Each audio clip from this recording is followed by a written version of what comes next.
Welcome to another episode of Healing Through Love. Each week, we share ideas, experiences, and resources to increase the awareness of domestic and family violence and to empower survivors to grow and thrive. We talk with experts who share their advice, or with people who have experienced abuse, no matter where they are on their journey. This is all about healing through love. And now, here are your hosts, Sharlene Lynch and Rose Davidson.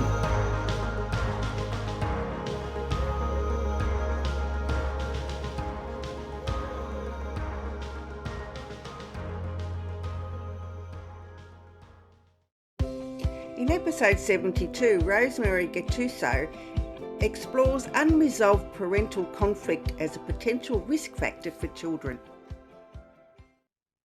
Hello and welcome to Healing Through Love podcast. I'm your host, Sharlene Lynch from sharlenelynch.com.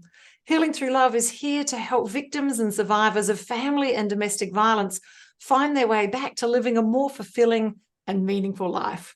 We interview experts and survivors who share their personal stories and offer advice to those who've experienced abuse, no matter where they are on their healing journey. As well as Healing Through Love podcast, we also hold annual Pamper Days here in South Australia for survivors of domestic and family violence, where local businesses come together and pay it forward to provide their services and resources to give a much needed day of indulgence. Think day spa on steroids. I'm so excited to say that Healing Through Love Pamper Days have now gone global, and we're running a training program to teach many countries. We've got Canada, we've got parts of the USA, we've got Hong Kong, and several others, in fact, that we're actually helping them bring Pamper Days to their local community so that we can shift awareness in and around family and domestic violence and create these much needed Pamper Days. If that sounds like something you want to get involved in, reach out to us. We'd love to have a conversation with you, or at least connect you to a company that's running one of these in your local area. Every week we have amazing guests, and this week is no different. We have Rosemary Gattuso. I'm probably got that wrong, but she's going to correct me, I'm sure. She is a former law student and mediator and therapist who leverages her knack for overthinking into a valuable asset. Her journey from legal studies to family court mediation, along with postgraduate studies and a brief stint at Harvard, have culminated in a dream job that allows her to explore personal crises, resilience, and the human mind through the strengths-based lens. She's written a book, It's Not You, It's Me, and we're going to dive into that. Hello, Rosemary. How are you? Hey, good. Great to be here. Thanks for having me. It's so great to have you in our proximity. Right, so obviously there's a personal story behind all this, a personal story that you have you divulged the personal story inside the book? Well, I do in certain stages, but it's really about, it's more like a workbook actually, and it's really based on my observations on how people manage adversity and the trends that could sort of predict outcomes, whether or not a particular individual is going to overcome and succeed or will be overcome by their obstacles and maybe take a little bit longer. So there's parts of me in that, there's parts of my work and my studies. It's all in one.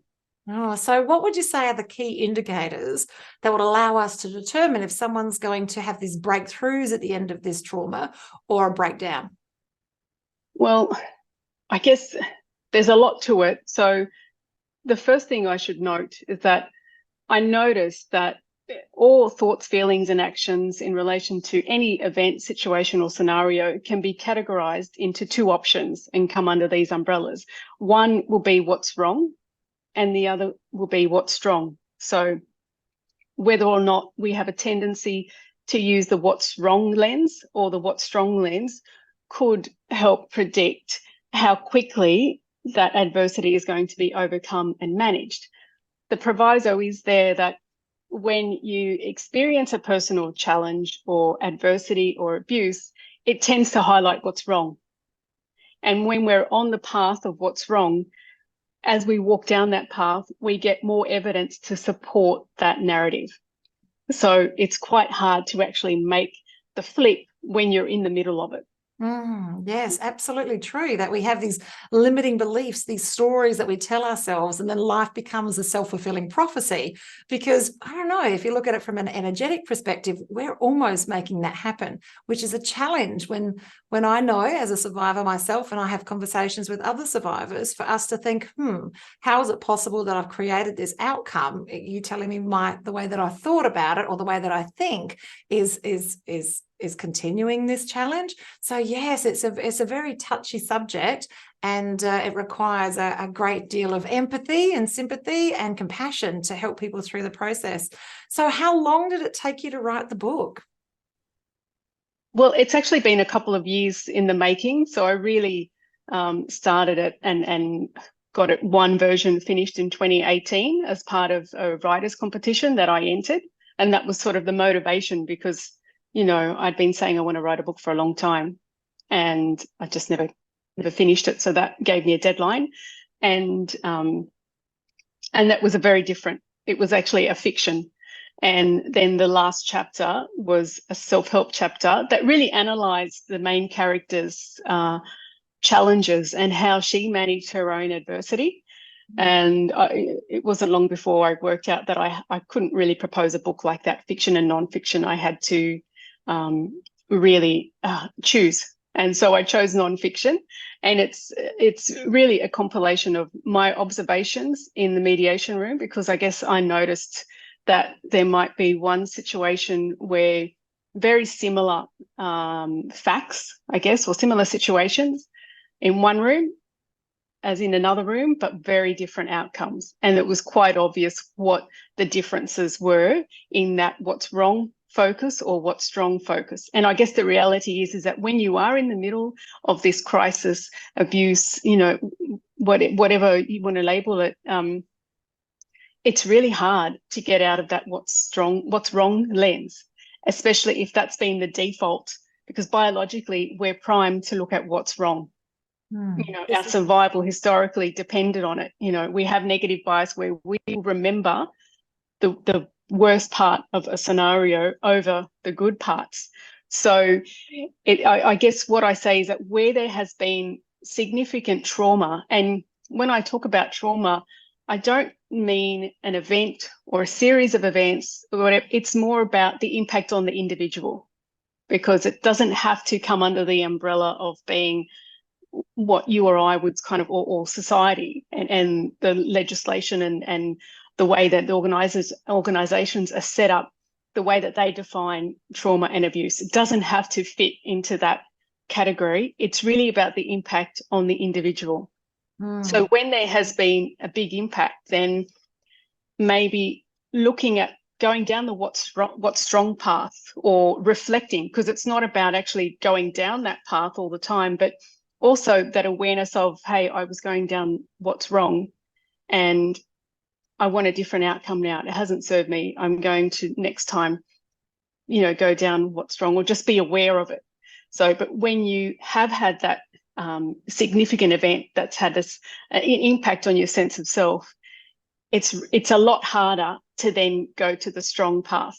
And I kind of say it's almost like taking 2 steps forward, 10 steps back.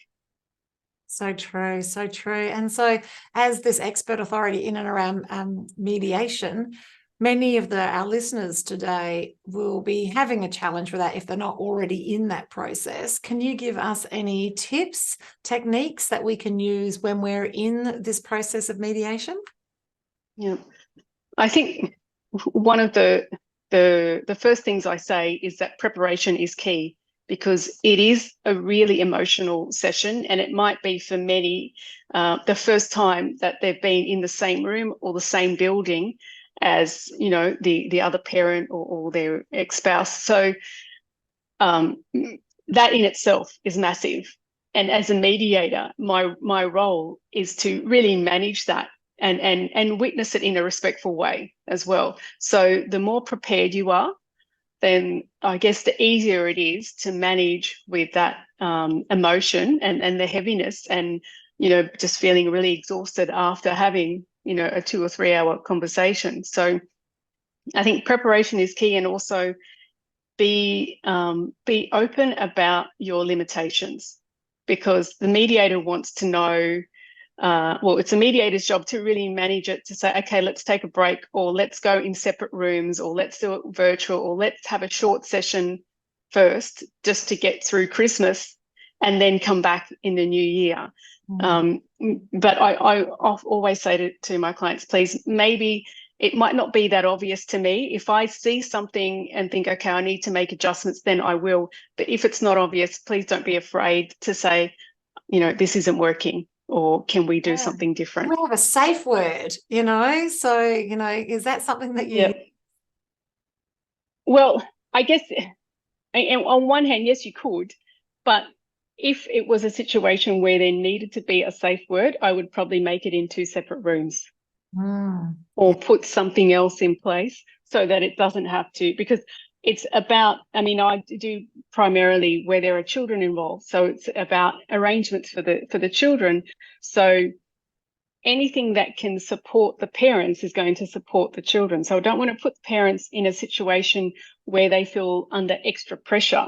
And then how can you you're negotiating around probably the most important asset, if you want to call children. I'll go away from calling children assets, but it's, the most important, aspects of life, dealing with your children.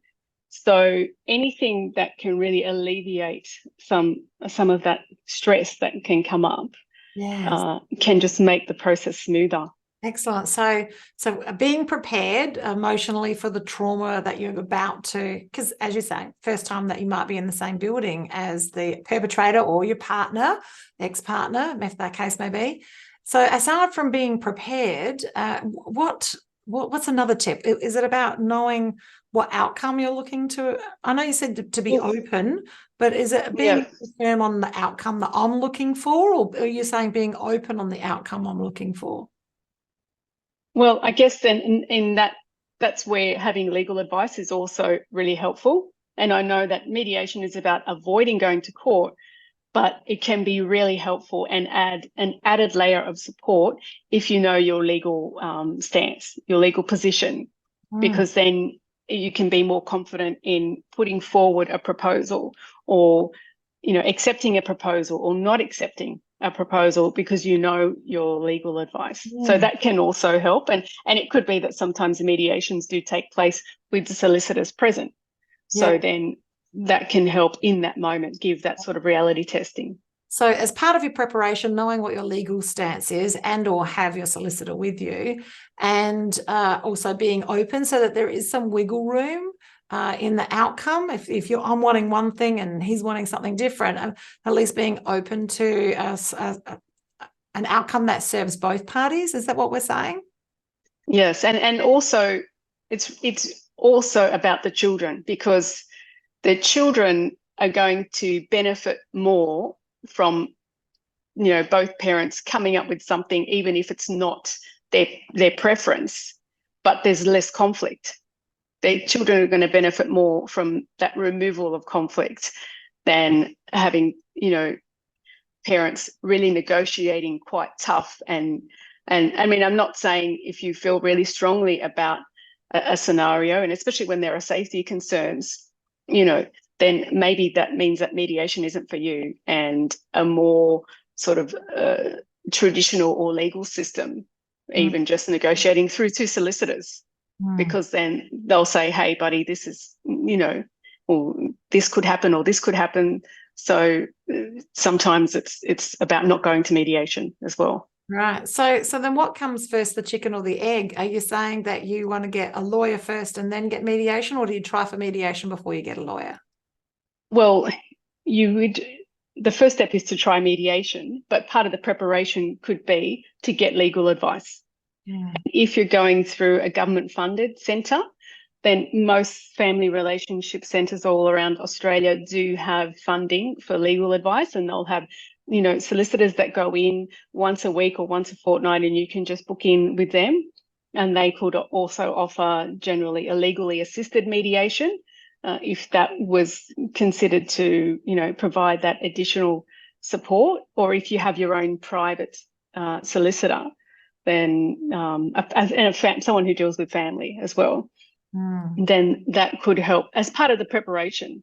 And then, if the mediator thinks actually we need to have solicitors present in the mediation, then they can organise that as well. So once the mediation's said and done and everyone's got an outcome they're looking for, do you still need to get legal assistance to have that carried out, or is mediation just enough to say we've ticked the boxes and we can move on? Yeah, you don't have to. I mean, the agreement is not legally binding, but it could be made binding, and that would be a legal process outside of the mediation to get court orders drawn up. But for many parents, having an agreement in place that they've come to on their own terms can be enough. And then situations change. So it's quite common for there to be several mediations over, I guess, a decade or more, because children get older. There are decisions to be made, what school, what activities, potential relocation, whatever the case may be. There's so many considerations that could bring parents back into the mediation room. Yes, I understand. Wow. So the book that you've written, who is that? Who is it designed for? Who should be reading this book? Well, I really wrote it for, say, women who have achieved a sort of amount of success. And when I say success, I just mean they've done a lot. They've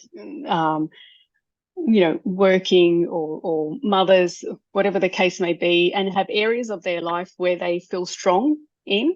But I guess that's what I mean as success. So they have some areas of their life where they've got a solid hold on, but then others where there might be repeat sort of situations that seem to just not go right, or they don't get a handle of it. And it could be relationships. You could have, someone with a quite successful career, or, doing a great job as a mum with, beautiful children. And then relationships wise, it's like, oh gosh, I just can't get it. Or it could be the other way around. It could be relationships good, but career's not good. Or could be a range of things. It's not that they're just kind of really easy and obvious examples. Because I guess what I noticed is that there's inconsistencies in life, and I say trauma because, and I talk about trauma as not that obvious trauma. It just can be, you've grown up with a perfectionist parent or a critical parent, and that's left that sense of I'm not good enough. And it can be implied, it can be, subconscious. And so there might be certain areas where, I can't do it. I haven't done it. So, and that's where the what's wrong and the what's strong categories really stand out, because there's parts, in certain people's lives that are strong, and then the other parts where it just focuses on what's wrong. And so that's who I really wrote it for. I mean, including myself, having areas where I've, have a solid, hold of, and then others not so much. So, and I guess that's the clue, that's the area to, I guess, be trauma informed with, and where maybe highlighting what's strong every now and then, or reflecting on how actually I really went straight to what's wrong in that situation. What have I learned from that? So having that level of awareness. Yes. Yeah. Yes, I love it.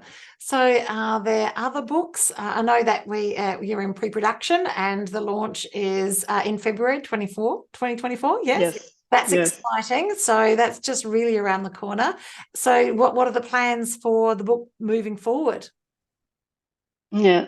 So at the moment I'm running workshops based on the book, mainly with mental health practitioners, mediators, and even social workers. And in 2024, I'm going to bring that into high schools to help students really flip their anxiety and overthinking into self-reflection, growth, and resilience. Excellent. Okay. So is overthinking is it a mental health issue? Is it a processing issue? Like, is it, or does it fit under another category? So like ADHD or OCD, like how does overthinking fit in? Can it be categorized? How do you know that you've got it?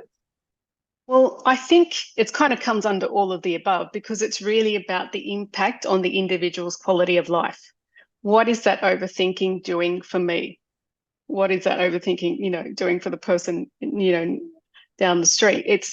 That's really what it's about, because it might reflect or manifest in sort of OCD behavior, or it might reflect in someone who's maybe scared to take risks and doesn't move forward, or stays in past scenarios, past hurts and past wrongs. So it's really about the impact on the individual. But overall, I guess it has an impact on the sense of self. And when I talk about an individual's sense of self, I guess what I really mean is, how much do you believe in yourself? So when our sense of self is weakened, then it's harder for us to believe in ourselves. Whereas when it's supported and built on and stronger, it's easier for us to believe in ourselves. And when we believe in ourselves, we are more resilient and we can handle adversity in a much smoother way and learn from, I guess, what we would call mistakes or situations, rather than beat ourselves up and overthink about it and sit in regret and that sort of narrative. Oh, I can't believe I did that again. Yes. Oh, so if someone wasn't an overthinker or wasn't sure they were an overthinker, how would we explain overthinking so they would understand whether or not that might be their challenge? Okay, well, I guess I propose that overthinking is when we have a lens that really focuses on what's wrong in a situation. And that to flip that to self-reflection and growth, it's about having the lens that focuses on what's strong. And it's not about being in the what's strong lens the whole time, but just that awareness of, oh, okay, because I guess what the goal is that the time between going from what's wrong to what's strong gets quicker and quicker, it's shorter and shorter, and there's that increased awareness. The hindsight window, absolutely. I love it. So I suppose, could that mean that everybody has a challenge with overthinking at some point on some areas of their life, if not all of them? Well, that's something I'd have to think about. But I mean, when I do say, I mean, and the subtitle is A Chronic Overthinker's Guide to Self-Reflection. And, when I do share, that name, a lot of people do turn around and say, oh, that's for me. So I think a lot of people can relate to it. Yeah, so I'm a recovered hoarder, 33 cubic meters of stuff. And what I do know about being a hoarder at this end of it, out the other side, is that every single item, every tiny piece of that 33 cubic meters was a point of indecision. So that's a point of overthinking. So some of us can be really great at making decisions on some aspects of our lives, but not necessarily all aspects of our lives. And as you indicated early in the conversation, some people seem to have some parts sorted, but some parts still not. And so what's still holding them in that overthinking space as well? It sounds like a fabulous book. I'm really looking forward to diving in deep and having a read of it. And I'm excited that February is only just around the corner. And yes, thank you. That book launch. It's fantastic. So do you know at this stage where it will be available, or should we just go to the website? Yeah, probably the easiest place is to go to website and social media, but it will be available online through various booksellers. Oh, fantastic. I love it. And so you mentioned that you're going to be working in schools to teach them in and around this. It's not me, it's not you, it's me. And everything in and around the overthinking. So they'll be in the form of workshops. And will that be high school students or will that be primary school students? Well, I've got one program already set up for high school students, their teachers and their parents. But I've been approached by another school to do high school and primary school, and that will be with a focus more on respectful relationships. That's fantastic. And that's is that dialing back to in and around mediation? Well, yes, because it's kind of based on my work with families and domestic violence, and really kind of stripping it back and going to education level to raise awareness on the quality of relationships and the quality of our interactions. Yes, so true. I love it. Well, thank you so much. It's been great having these beautiful conversations and diving in deep to the book. We're looking forward to reading it very soon, not very long, just around the corner. And yes, thank you. Curious to follow you and see where your programs go and what's happening in that area. And thank you for coming to Healing Through Love today to share what you know in and around this, because mediation is important and overthinking is one of our challenges, because I know as a survivor myself, I spent so many hours overthinking, every tiny aspect. Did I do this? Is this just every aspect? If I didn't do this, then this wouldn't happen. And we just make it our own problem, and we create ourselves as the victims. And then it just keeps happening. So we create our own reality in and around that, and we attract more of it as well. So thank you so much. And in closing today, have you got words of wisdom to share with our audience? Yeah, and I guess I was thinking about the title of the podcast is Healing Through Love. And so I would say to maybe think about what healing through love means for you, and think, okay, if I was to tell a friend who was going through some challenges what I thought healing through love meant, what would that mean? Just to think about that and maybe hold that idea for your own journey. I love it. That's fantastic.